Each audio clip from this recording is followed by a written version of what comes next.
कांग्रेस का कहना है कि उन्होंने ऐसा स्पेसिफिकली नहीं बोला है, जो कि उन्होंने मैनिफेस्टो में बोला है, उसमें लिखा है कि इनकरेज और असिस्ट करेंगे स्टूडेंट्स को बिलोंगिंग टू द माइनॉरिटीज़। उन्होंने ये कहा है कि will ensure minorities receive there fair share of opportunities, ये बोला है। तो इसको आप कैसे पढ़ते हैं, मतलब उनके मैनिफेस्टो को? मुझे पकड़ने की जरूरत नहीं, मैंने 1990 से आपको हिसाब दिया है भाई जी। 1990 का हिसाब देखोगे, उसके बाद आप क्या कहोगे मुझे? अब मुझे उसमें एनालिसिस करने की जरूरत ही नहीं पड़ती जी। आपको 1990 से लेकर के डॉक्टर मनमोहन सिंह जी के 2009 के बयान तक और सारी चीजों को एक टेबल पर लेकर के देखोगे तो आप बिल्कुल इसमें से क्या निकालोगे भाई? मैं नहीं निकाल रहा हूं जी। हर एक को यही निकालना पड़ेगा भी हाँ, मतलब कि एक एक करके यहां जाएंगे वो। और ये जो भागीदारी की बात करते हैं इंस्टीट्यूशंस में कि जजेस ओबीसी नहीं है, मीडिया में ओबीसी का रिप्रेजेंटेशन कम है, इसको आप कैसे देखते हैं? अब मुझे बताइए, जो 2014 में हम आए, हमने ऐसी कोई नीति बनाई है क्या जो जिसके कारण किसी को रुकावट हो जाए? तो ये उनके पाप है, उनके पापों को देश भुगत रहा है। अगर उन्होंने सच्चे अर्थ में सेकुलरिज्म किया होता, सच्चे अर्थ में सामाजिक न्याय किया होता, वोट बैंक की राजनीति न की होती, तो ये उनको आज इस प्रकार से झूठे कागजों को लेकर के घूमना नहीं पड़ता। जी। मुझे विश्वास है कि 10 साल से मैं जो कर रहा हूं, स्थिति ऐसी आएगी कि जितनी बातें हैं उनका जवाब हम ही देंगे, कर करके देंगे, हर एक को योग्य न्याय देंगे। आज हमारे पहले देश के राष्ट्रपति आदिवासी कैसे बनी हुई? हमारी सोच के कारण बनी। हमें 3 बार राष्ट्रपति बनाने का मौका आया, एक बार अटल जी के समय, 2 बार मेरे समय। पहली बार हमने किसको बनाया? माइनॉरिटी को बनाया, जी बिल्कुल, अब्दुल कलाम जी को बनाया। मुझे मौका मिला पहला तो किसको बनाया? दलित को बनाया। दूसरा मौका मिला तो किसको बनाया? आदिवासी महिला को बनाया। तो ये हमारे आचरण से पता चलता है कि हमारी सोच क्या है। जी। मोदी जी, आपने एक बात और कही है और इसको मैं एक लंबे सवाल से भी जोड़ना चाहता हूं। आपने कहा है कि अगर इनका गठबंधन जो है सरकार बनाएगा तो ये पीएम बाय रोटेशन होगा। ये डिसाइड नहीं कर पा रहे हैं कि किसको पीएम बनाएंगे, तो एक साल के लिए सब लोग पीएम बनेंगे। सवाल मेरा थोड़ा बड़ा है।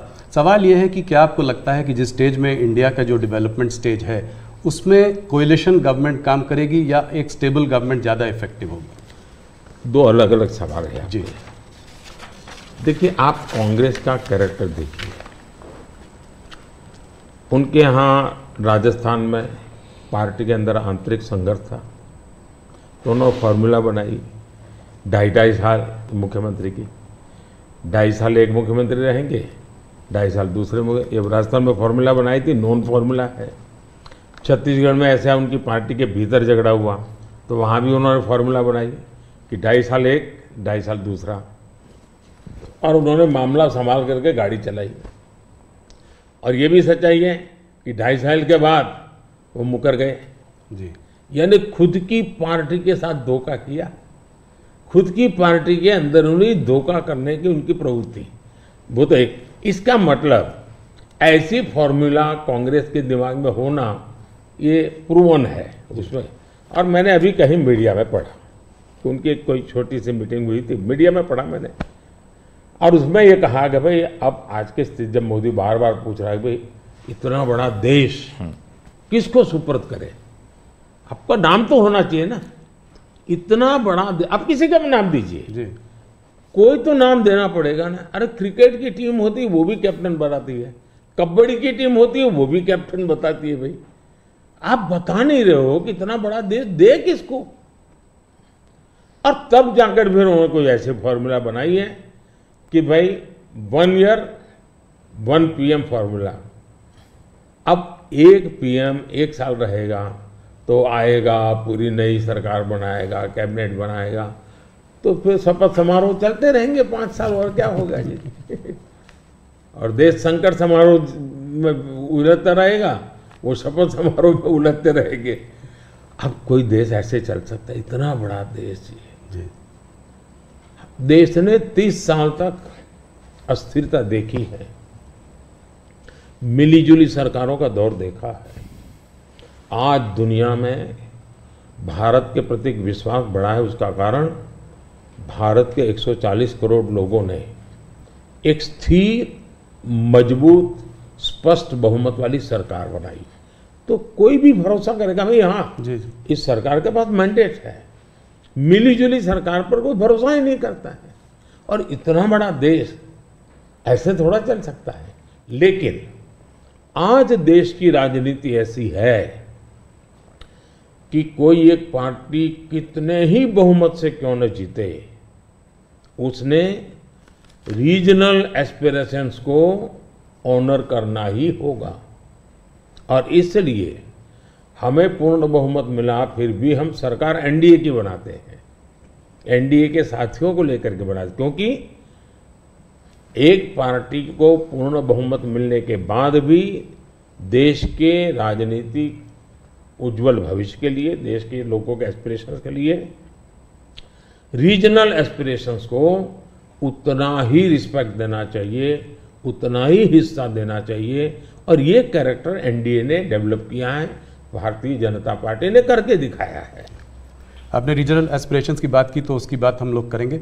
एक सवाल और जिससे पहले कि उस पर आते हैं, ऑपोजिशन की सारी पार्टीज, राहुल गांधी, कांग्रेस, सब ये कहते हैं कि मोदी जी ये जो है मैच फिक्सिंग कर रहे हैं इस चुनाव पर। उन्होंने कहा है कि ईडी, सीबीआई और ईवीएम के बिना आप चुनाव नहीं जीत सकते। क्या कहेंगे आप? ईवीएम का जवाब तो देश की सुप्रीम कोर्ट ने दे दिया है। और 2014 में इनके पास ईडी थी, इनके पास सीबीआई थी, तो हार क्यों गए भाई? मेरे होम मिनिस्टर तक को जेल में डाल दिया था, तो हार क्यों गए वो? अगर ईडी सीबीआई से चुनाव जीते जाते तो ईडी सीबीआई का काम तो इतने सालों तक कांग्रेस ने किया है, वो जीत जाते हैं जी। और इतना बड़ा देश एक म्युनिसिपैलिटी का चुनाव फिक्स नहीं कर सकते हो भाई, जरा करके देखो। ये संभव होता है क्या फिक्सिंग? क्या क्या दुनिया को मूर्ख बना। लेकिन दुख इस बात का है कि ऐसी बातें करने वालों को आप मीडिया के लोग उनको पूछने के बजाय हमको पूछते हो। मोदी जी थोड़ा सा लेकिन इसमें एक बात चौकस है जी, मैं मानता हूं पिछले कई दिनों से इंडिया अलायंस के लोग इतने निराश हो चुके, इतने निराश हो चुके हैं कि अभी उनको बहाने ढूंढना बहुत जरूरी बन गया है। क्योंकि पराजय के बाद भी लोगों के सामने जाने के लिए उनको इसलिए मैं समझता हूं शायद वो अभी से ये सारे तर्क ढूंढ रहे हैं कि पराजय के तर्क क्या होंगे। शायद उसी की उनकी इंटरनल एक्सरसाइज है ये। मोदी जी दो स्टेट्स अहम हैं इस चुनाव में, एक है कर्नाटका और एक है महाराष्ट्र। कर्नाटका जहां पे अभी आपकी हार हुई थी विधानसभा के चुनाव में, और महाराष्ट्र इसलिए क्योंकि वहां पर एक अजीब सी खिचड़ी बनी हुई है, दो पार्टियां टूटी हैं। मेरे दो साथी मेरे साथ हैं। सबसे पहले शुरुआत करते हैं कर्नाटका से। तो हरिप्रसाद जी जो हमारे वहाँ के एडिटर हैं वो आपसे कुछ सवाल पूछना चाहते हैं। हरिप्रसाद जी स्वागत है आपका। ಕರ್ನಾಟಕದಲ್ಲಿ ನೇಹಾ ಹಿರೇಮಠ್ ಮರ್ಡರ್ ಕೇಸ್ ಬಹಳ ಚರ್ಚೆ ಆಗ್ತಾ ಇದೆ. Neha killed inside the campus by Fayaz. Even JP Nadda ji rushed to her house. आप क्या सोच रहे हैं, ये अभी ये फोकस शिफ्ट हो रहा है क्या? कर्नाटक का चुनाव का फोकस ऐसे इश्यूज को शिफ्ट हो रहा है? देखिए, नड्डा जी का कार्यक्रम वहाँ चल रहा था और इतनी बड़ी घटना घटी थी। और ऐसी चीज़ों में हमें वो किस दल के थे, वो कांग्रेस के थे, उसकी बेटी की हत्या हो गई तो हमारा क्या, ये हमारे संस्कार नहीं है, न ही हमारी सोच है। और एक मानवीय संवेदना का विषय है। और मैं मानता हूँ कि अच्छा हुआ अध्यक्ष जी ने इतनी चुनाव की आपाधापी में भी उनके सांत्वना देने का प्रयास किया है। ये पूरी तरह मानवीय व्यवहार है। मैं भी अब मैं बताता हूँ कि शायद कौन सा चुनाव है मुझे याद नहीं है, लेकिन राहुल जी का कहीं पर हवाई जहाज में कुछ गड़बड़ हुआ तो मुझे पता चला, तो मैंने तुरंत उनको फ़ोन किया। मैंने कहा भाई आपको कुछ दिक्कत हुई है, क्या हुआ है? ये हमारा कर्तव्य बनता है। मैं गुजरात का मुख्यमंत्री था और दमन में मैडम सोनिया जी, फिर हमारे अहमद पटेल साहब, वो सारे लोग, उनका हेलीकॉप्टर एकदम से क्रैश कर गया। मुझे पता चला, मैंने तुरंत फ़ोन किया। मैंने कहा मैं यहाँ से आपको एयर एम्बुलेंस भेजता हूँ। तो अहमद भाई ने मुझे कहा नहीं, अभी बिल्कुल हम लोग सलामत हैं, ये बात ठीक है, हेलीकॉप्टर को नुकसान हुआ है लेकिन हमें कुछ तकलीफ नहीं हुई है। एक बार सोनिया जी काशी गई थी इलेक्शन कैंपेन में और वहाँ उनको तबीयत एकदम ख़राब हो गई, तो मैंने तुरंत यहाँ से सबको भेजा। मैंने कहा भाई देखो क्या मामला है, या तो हवाई जहाज दो उनको। तो ये एक तो मेरे संस्कार भी हैं और मैं मानता हूँ कि ये राजनीति से परे होते हैं चीज़ें। तो मेरे लिए किसी भी परिवार में आपत्ति आ जाए, ये हमारा राजनीति से ऊपर उठ करके ही व्यवहार होना चाहिए जी। So regarding the guarantee schemes, in Karnataka, Congress promised 5 guarantees, and they, after coming to power, they delivered that one. They, as per their promise, they are delivering that one. Now, whereas in BJP is more. In the last election, you lost there. Only 66 seats you were able to win there. BJP able to win there. Now again, Yediyurappa जी का leadership और उसका बेटा का leadership में ज़्यादा focus हो रहा है। इसका वजह से थोड़ा सा बीजेपी के अंदर भी कुछ लोग नाराज भी है उधर। वो एक्चुअली आपका मन में कर्नाटका में अभी बीजेपी कितना सीट जीत सकते हैं, क्या है? नंबर 1, कर्नाटका की जनता पश्चाताप कर रही है कि हमने इतनी बड़ी गलती कर दी, इनको बिठा दिया। तो जन समर्थन हमारा कम नहीं हुआ है, जन समर्थन हमारा बढ़ा है। लेकिन इन्होंने इतने ही कम समय में सीएम कौन, अभी भी वो बात सेटल नहीं हुई है। शपथ हुआ है सीएम का, लेकिन सेटल नहीं हुआ है। अपने आप को सीएम मानने वाले लोग बहुत है उसमें। अब कानून व्यवस्था देखिए, चरमरा गई है, बम ब्लास्ट हो रहे हैं, हत्याएं हो रही हैं, आर्थिक स्थिति पूरी तरह कंगालियत की स्थिति में है। वादे तो बड़े बड़े कर दिए उन्होंने और फिर टैग लगाए, ऐसा होगा तो ये मिलेगा, वैसा होगा तो नहीं मिलेगा। मतलब आप जनता के साथ धोखा भी कर रहे हो। जब हमने कहा कि भाई हम इन लोगों को आयुष्मान कार्ड देंगे, मतलब देंगे, फिर इफ्स एंड बट लगा करके उसमें बेईमानी नहीं करनी चाहिए। अभी जब हमने कहा कि हम 70 साल से ऊपर के किसी भी वर्ग के व्यक्ति होंगे, इनको आयुष्मान कार्ड देंगे, मतलब देंगे। आप में ये हिम्मत होनी चाहिए। उन्होंने किसानों की जो योजना थी वो रद्द कर दी, किसान सम्मान निधि। कोई कारण नहीं है इस प्रकार से करने का। अब आप कोई सोच सकता है जब बेंगलुरु दुनिया में हमारा बहुत बड़ा देश की इज्जत बढ़ाने में बेंगलुरु का बहुत बड़ा रोल है। दुनिया में जब जाते हैं ना तो बेंगलुरु कहते ही ऐसा लगता है वो जैसा परिचित है। टेक हब के रूप में जाना जाता था, आपने देखते ही देखते इसको टैंकर हब बना दिया और टैंकर में भी माफियाशाही चल रही है। पानी के लिए लोग तरस रहे हैं। अगर ये जो हालत उन्होंने कर दी है, अब युवाओं के स्कॉलरशिप आपने संख्या भी कर दी, अमाउंट भी कम कर दी, यानी एक के बाद एक आपने ऐसे नेगेटिव काम किए हैं। जिन मुद्दों को लेकर के वोट मांगा, उन मुद्दों को आप वोट दे नहीं पा रहे हैं।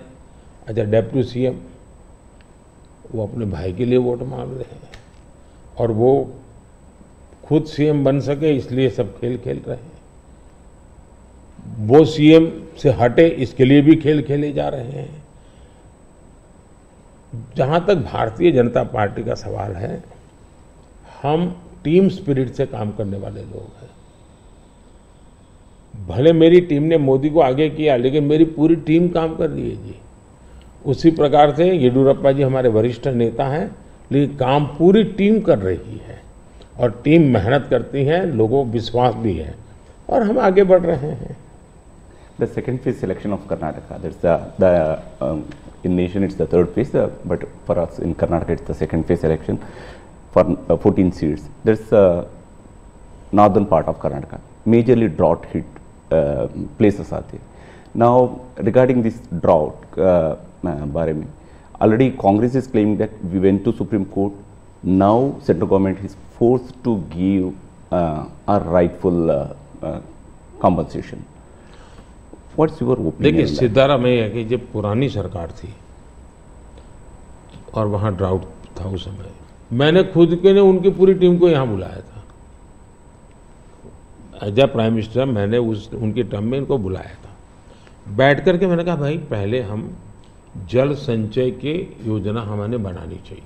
अब जहाँ तक स्टेट डिजास्टर रिलीफ फंड का सवाल है, हमारी सरकार ने पहले ही जो केंद्र का हिस्सा होता है वो उनके यहाँ बैंक के खाते में जमा करके दे दिया हुआ है जी।